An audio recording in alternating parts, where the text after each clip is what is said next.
Well, hello, one and all. So glad you could join us here again in Achtentown's great library to be told another tale of terror or triumph, or perhaps of titillation. Now, let me set the scene for today's story, Gabrielle Awe's The Bone Whisperer. Winter has come to Achtentown. Oh, or yes, it's probably best if I just let Gabrielle do it. In fact, I don't think I need to be here at all. I'll just let her handle the whole thing. I'm off to Jezebones then. Behave yourselves while I'm gone, everyone. Gabrielle, over to you. Winter has come to Achtentown and brought with it the snows and the hunger of the cold. The giant ants are sleeping, and the world waits to see what will happen at the end of this long, quiet year. Mackenzie Yawson has returned, but she is different. Hers is the story we will hear today on the sounds of the year between. This is an Achtentown story, and my name is Gabrielle Awe. I will be telling you the story of the Bone Whisperer. The bones are whispering to me again. I thought I left them behind in the cavern, in the underground grave where they'd been left for centuries. But it turns out I still carry them with me. That's what I get for eating atrocity bones. In my defense, I was real hungry, and they were rib bones. You would have done the same. Mac! I blink, and Driz is in front of me, his crutches planted in the snow and bone dust that makes up the streets of Achtentown. I try to focus on his face, but his bone crutches are whispering to me now too. They're trying to tell me a secret, but Driz is blinking at me owlishly, and I know I don't look right. I don't feel right either. I shove aside the bone whispers, and now Driz is looking at me with concern. You okay there, Mac? I run my hands through my hair and try to remember what I'm doing out in the street. Yeah, Driz, I'm all right. Sorry, I almost knocked you over. Driz shakes his head at me. I think you're still a bit shaken up from your trip to the Craven. It must have been awful, finding that mass grave. It wasn't, but I can't tell Driz that. Driz clasps my arm for a moment before moving on. I look around the street and still don't know what I'm doing out here. But I'm facing west, and I'm terrified at the thought that maybe I was trying to walk back to the land of the Craven, that I might have been trying to get back to the bones in the mass grave. I feel like I'm losing my mind. So I do the only reasonable thing. I pull up my collar against the biting wind and head north to North Ribs. When I get there, old Crawman is nowhere to be found, but I see Alma moving between the tables, her leather pants and studded vest both riding low, and I know I'm in the right place. The air is full of spices and smoke, and I head to a booth in the back, trying not to make eye contact with anyone along the way. The town has been pretty grim since Dolphin Joe died, and the rumors of war started to spread.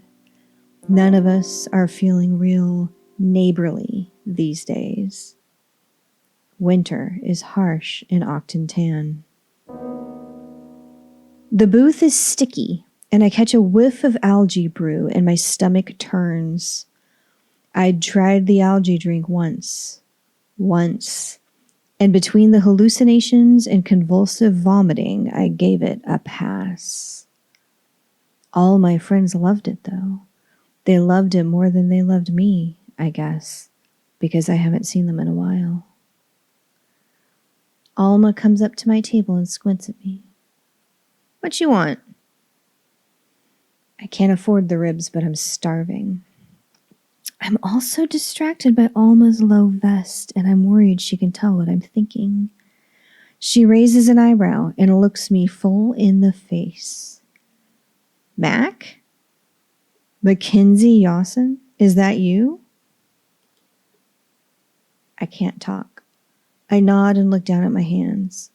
She leans in real close, and I can smell spices and clean sweat, and I can see even more of what her vest isn't covering, and I think I'm turning bright red. Kramen told me you'd be eating free for a while after what you did to help with the sentry towers, she said, her breath tickling my ear. And maybe, if I get free for a bit, I'll come sit with you, and you can tell me all about the land of the Craven. She winks at me and calls to the kitchen. Plate of ribs for our friend Mac. I hunch down in my seat, hoping no one looks at me, but my luck isn't and never has been that good, because right then, Opuhaku walks up to my table and plants his giant hands down in front of me. Which is weird, because Opuhaku is dead. He doesn't say anything. Of course he doesn't say anything. He's dead. He can't say anything. My brain is gibbering at me. And my muscles seize up and I can't move, and I don't say anything either. And it's cold in here now. So cold. Opu leans in and in and in towards me in my booth, and he smells like a bone saw, and he's so close I don't want to breathe, but I can't hold my breath, and it doesn't matter anyway, because he leans into me, like he literally presses himself against me, but there's no resistance. There's nothing to keep him out, and so he just dissolves into me, and it feels like static in my body, like the charge in the air right before lightning hits, and I can feel him rummaging around inside me, and then the echoes come, the screaming of the bones from the land of the Craven, and they are screaming about what was done to them. I'm shaking, my muscles spasming, and my eyes are going to pop at any second. There's so much pressure. All I can see is darkness. And then it stops. It just stops. And Opu is standing in front of me again. He shakes his head, and his eyes are filled with disappointment. And I feel something like shame squirming in my stomach. His mouth moves like he's saying something, but the only sound is a sigh. I watch his lips, straining to understand what he's saying. You have to get it out. Get what out? But he's gone, and I am chilled to the bone. Alma sets my plate down and presses a hand to my forehead. You okay, Mac? You look pale. Just hungry, I say, picking up a rib and forcing a smile. Thank you for the ribs. I'm worried they'll start talking to me too, but they don't. They're just ribs. Really, really good ribs. It's 3 hours later, and I'm back on the road out of town, the road that faces west, the road that leads to the land of the Craven, where this all started. I don't know how I got on this road. I don't know why I'm here.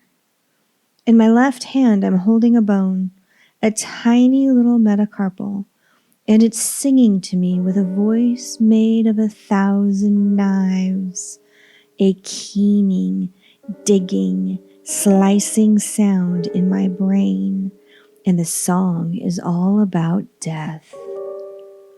In my right hand, I'm holding a travel pack, heavy with supplies, and I decide I'm done fighting this, as the bone dust under my feet tells me to leave town, to get out, to leave and take whatever this is with me before it destroys the whole town. I've walked this road before, starving and half frozen, stumbling in delirium on the way back. This time, I've got a pack full of supplies and a belly full of ribs and the warm memory of Alma telling me to come find her when I get back. So I'm good. I can do this. I can get there and back again. I'll be home in time to take Alma dancing at winter solstice while the Illuminara lights up the night. The metacarpal whispers in my ear while I walk.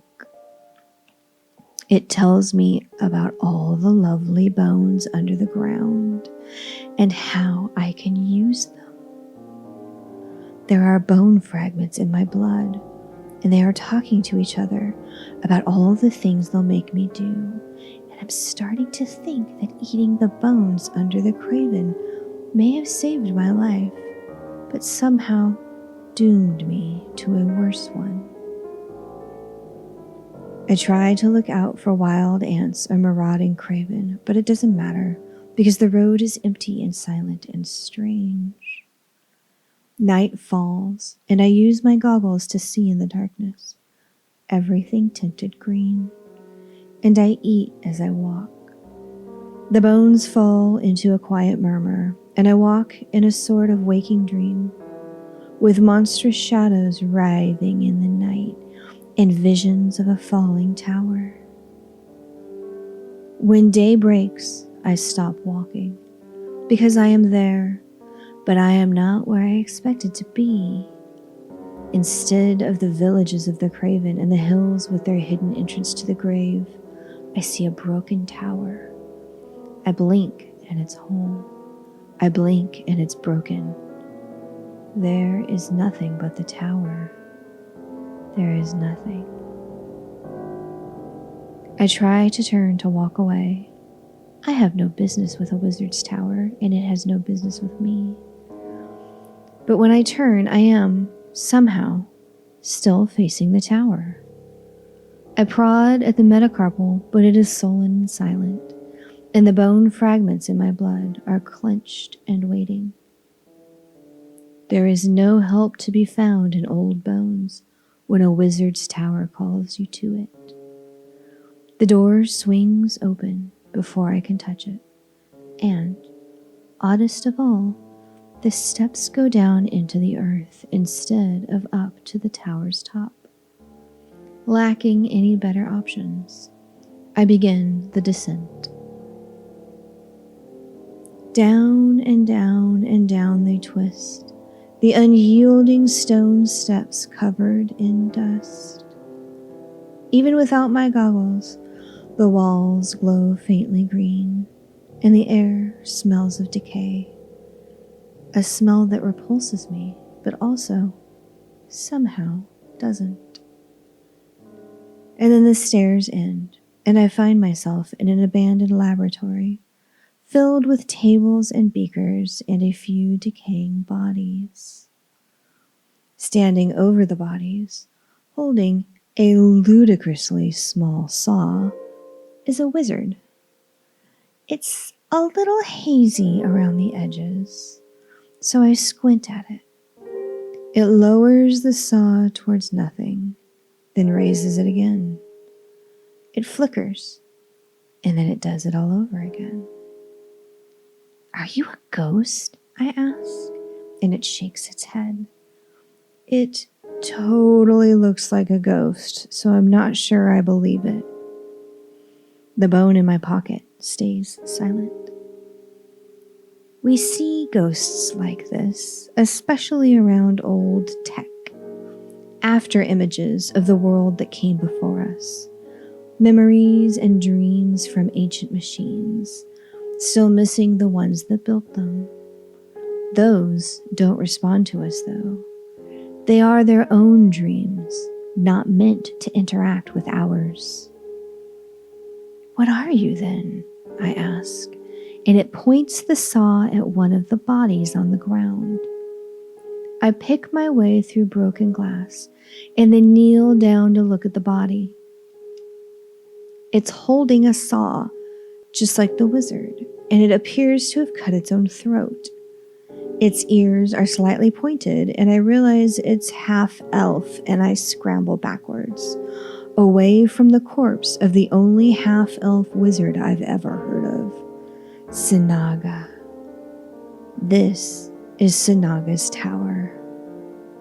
I'm in deep shit. I look at the flickering image of the wizard, and it taps one long finger against its head. No, its ear.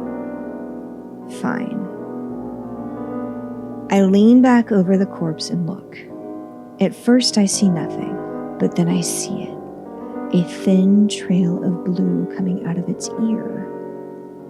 I look back at the wizard, but it's gone. Instead, there's an image of a massive battle. The Craven fighting an army of people I don't recognize, fighting like madmen, and all of them have blue-stained ears.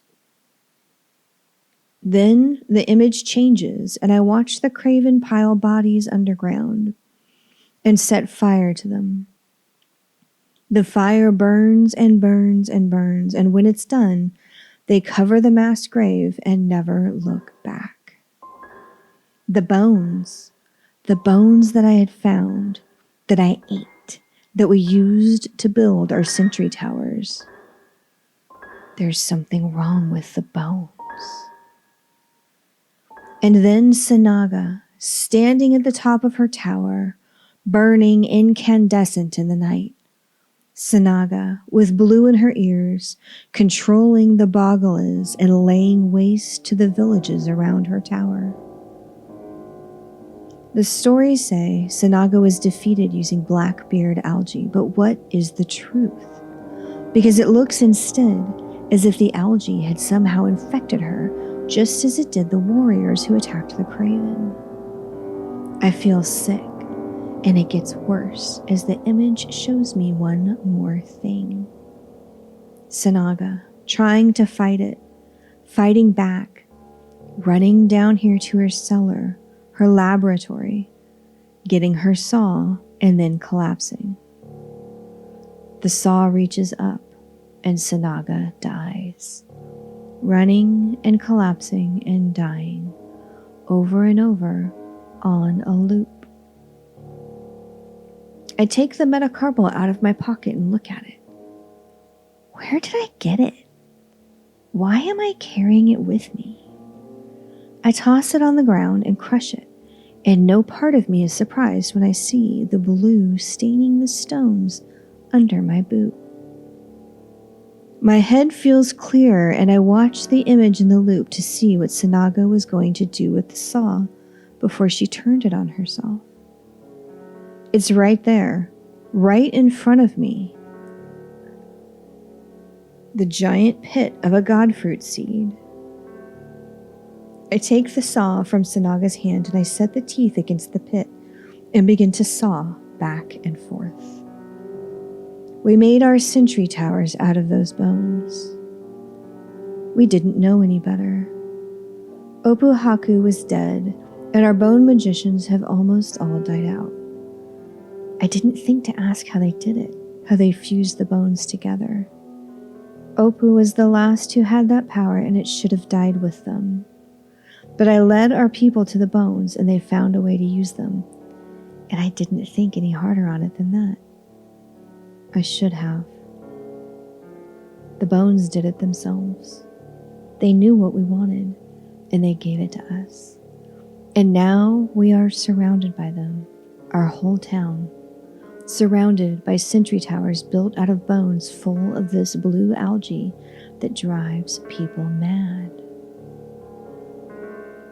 I keep sawing. The pit is tough, but the saw was built by a wizard. The bone shards in my blood are whispering again, desperately, telling me to stop, but I don't. My father was an ant rider, But what we don't tell anyone is that my mother used to speak to the dead. Bones don't tell me what to do.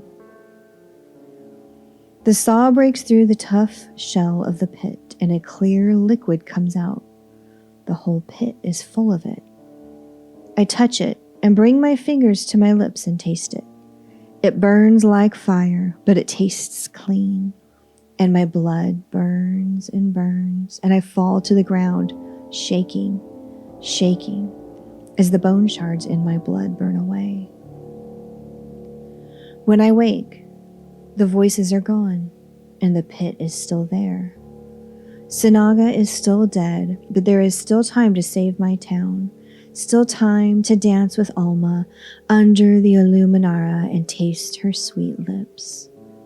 I gather up the pit, careful not to spill, and seal it in one of the jars in my travel pack. I hope I can get back before it's too late, before the blue algae makes my people burn our town to the ground. Before I go, I lean down and I wrap my hand around hers, and I listen to her bones and the stories they have to tell. And then I whisper my thanks to the dead wizard and the tower that still protects her and us. And I start walking home to Octantan.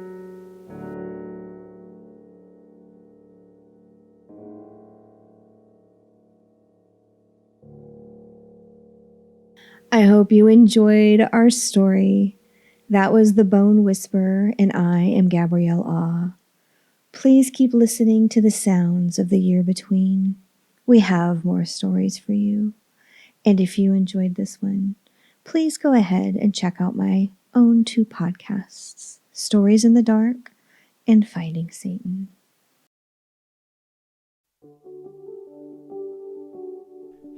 Well, that was you there, gentleman at the back of the audience. You put your hands where I can see them. That was Gabrielle Awe, and, well, she said it all far better than I could, so suffice to say that we're very grateful to her for coming to read her marvellous story, The Bone Whisperer.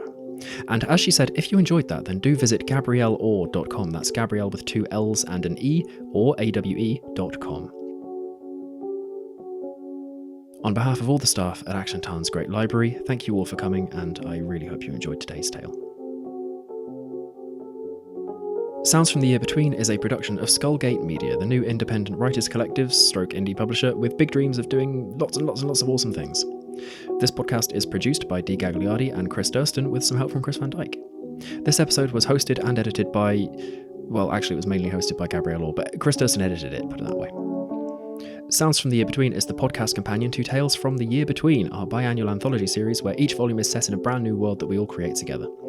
If you go to skullgatemedia.com or yearbetween.com, then you can find out more, and you can also buy our books, and then you can read them, and that will make you happy because they are good books. Or you can follow us on social media. We're on Facebook, Twitter, YouTube, and Instagram as Skullgate Media. Today's story was The Bone Whisperer by Gabrielle Awe, and that story appears in Actiontan, Land of Dust and Bone, Volume 1 of Tales from the Year Between.